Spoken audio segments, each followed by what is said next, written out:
Namaskar sabko, and welcome to the Invisible India podcast. Hello. We are Jessica And Abhishek. And today we're going to talk about, for one of our listener questions, which is how to navigate living in a joint family as a foreigner. So, for those of you that don't know, I'm from the US. Yep, and I'm from India. And we live in India. We've been married for 10 years. We have 2 kids. And we host the Invisible India podcast about our cultural journey. We interview people who are breaking stereotypes within Indian culture. And we talk about our cross-cultural life in India. Yeah. So, one of our listeners asked us, do you live in a joint family in India? And if so, what's that like as a non-Indian? So, the short answer is not really. We don't live in the same house as Abhishek's parents, although they do live in the same town. And Same neighborhood. Yeah, the same neighborhood. We do live pretty close to them, and that's the compromise that we've made to be close to them, but not under the same roof exactly. So, a little known fact about me is I actually grew up in a kind of similar situation where my grandparents lived just a few doors down from our house and walking distance away. So I saw them every day, and fortunately our kids are having the same experience. Yeah. Dynamics are different from US Yes. than here. And yeah, so we don't live in a joint family, but we are quite connected because we don't have I don't have a lot of family here for my parents to interact with. So basically it's just us that interacts with them. So basically we are the only family they have in town. We have extended family, but they because they don't really drive a lot. And my mother's schedule is such that she doesn't really go out very much. So basically they don't go out to other people's homes all that often. So whoever comes to their house is the only interactions they have. So we usually go every day or every other day. So that's the interactions they have. And we usually have lots of other different kinds of interaction, like food. We take the food there sometimes. We bring food from there. We have, we go over there and watch TV, and so occasionally they will come over to our place, but usually that doesn't happen. So we are like a community for them. I think that while we don't live under the same roof, I think the main point of joint family interaction is how much are your lives interweaved together. And are you, especially as an only son, there are expectations and duties of taking care of your parents, checking in on them, being emotional support. And for us, Abhishek's parents don't need physical help right now, other than, especially now during this COVID-19 lockdown, they're, don't have help coming. So we are able to do basic house things for them. But I think for a lot of people, being in a joint family is beneficial. It's not for everyone. It depends on the situation.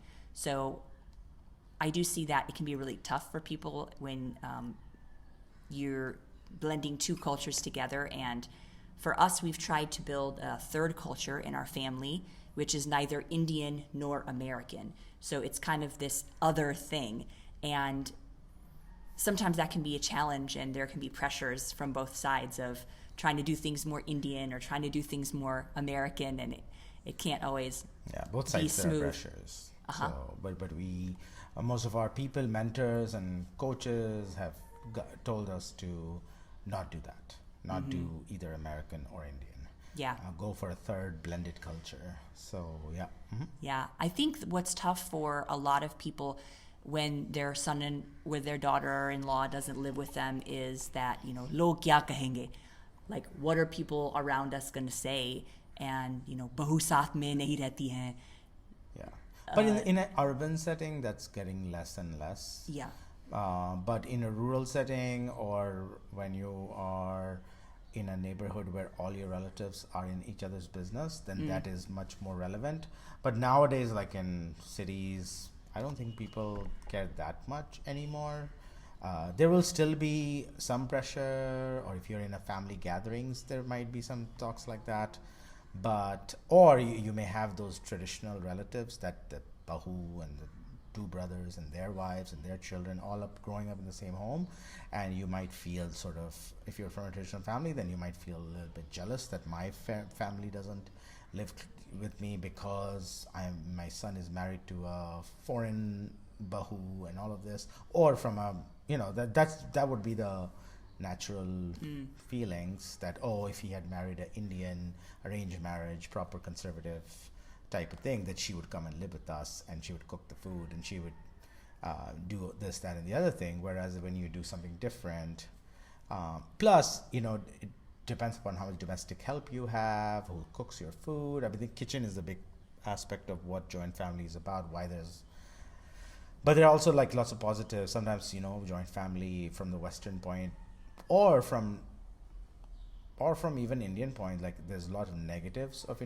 joint family that people think about, like ladai jhagda and bahu fighting against saas, and two bahus fighting, right? Bahu and sali fighting, right, the nanad fighting. All of the things that Indian serials are based on. Yeah, exactly. But it doesn't always happen like that. But there is definitely dynamics, and it depends upon. There's a lot of freedom of how much you want to integrate into that. But bigger city you are living in, and especially if you're a migrated family, if like say you're from Chandigarh but you live in Delhi, or if you're from Patna, Bihar, and you live in Lucknow, I think those stereotypes breaks a little bit. You may not have as much expectations, but you're already in a different culture and living. You never lived with your saas when you were growing up, or when you were married at that time. So there's some different, but that's what I've realized is much more nuanced, much more complex than just one way to think. Right. But what that one way to think that's promoted in media has some realities to it. It's not like completely devoid of realities, but that's true. I think it matters like how interdependent you are. I don't think that those typical structures necessarily are all that matter anymore. I think it's like, how interdependent are you? Do you know what's going on in each other's lives? Now everyone has a smartphone. Even older people have smartphones now. And expectations usually are only for daughter-in-laws, not for son-in-laws as much, right? Right. I mean, like Priyanka Chopra being married to what's her name? Nick Jonas. Like, there are not a lot of expectations from Nick Jonas. Like, okay, yeah, he's married to my daughter. Like, say if I'm Priyanka Chopra's dad. Like, okay, I mean, what's my expectation? I mean, nothing. Whereas when it was reversed, say, getting married to a foreign bahu, but when you're from those families, Bollywood families, elite families, like, what does that even matter? Right. Like, I mean, nobody lives with each other anyway. Right. You visit you have a big palace, you're living in somewhere. So in that way, maybe they don't really have to think about those things. Yeah. And people who are more from conservative families, who have always seen those conservative values, they will feel more guilty or jealous, or that they're missing out on something that their relatives experienced because their bahu doesn't live with them, or their bahu doesn't cook the same way as, those rivalries can exist, I'm sure. Yeah, definitely. I think it really matters also, like, do you have space in your life for those people?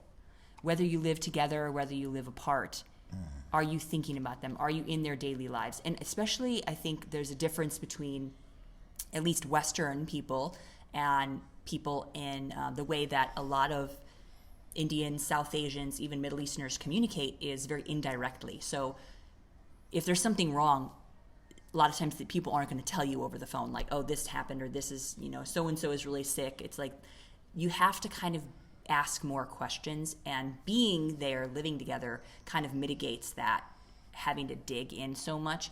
But you can still do the kind of investigating without being in the same house. I think it just matters, like, how much space do you have in your life for those people rather than if you're under the same roof.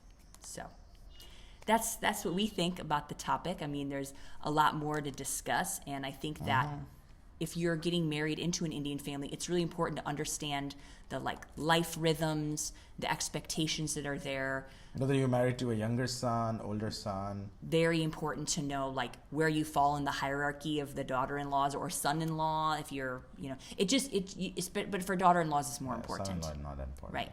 Where you fall in the hierarchy of daughter-in-laws. Are you the older? Are you the lower one? Or the only son. Right, only son. There's more responsibility there. So it's really, I think, important to spend time in the family, whether you live there or not, and to understand those conflicts and challenges that take place when you're new, especially. When you're new to the family, I think it's important to spend as much time as possible to kind of understand those unspoken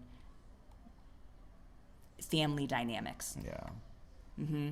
Yeah, probably. I'm not sure. Sonia Gandhi, did she live with Indira Gandhi? I'm not sure. No idea. But can Google that. Yeah, you can Google that. We have no idea. But Sonia Gandhi is the president of the Congress party here. And I think she stepped down. But anyway, she's her husband was a prime minister of India at one point, and her mother-in-law was the prime minister of India. Yeah. So, I mean, she's a big. She's the original foreign bahu of India. Yeah, original foreign bahu of India, basically.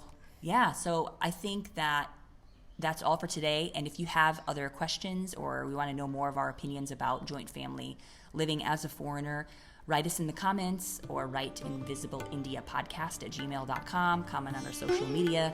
We're on Instagram, Twitter, Facebook, TikTok, and you can subscribe here on our YouTube channel for more videos. I don't like to smile in a fake smile on the camera, so I just really keep it flat. Anyway, don't mind, because I am smiling inside. He's a real Indian. He's smiling on the inside, but it's not showing on his face. Yeah. Okay. Right. Okay. ठीक है, चलिए. Bye.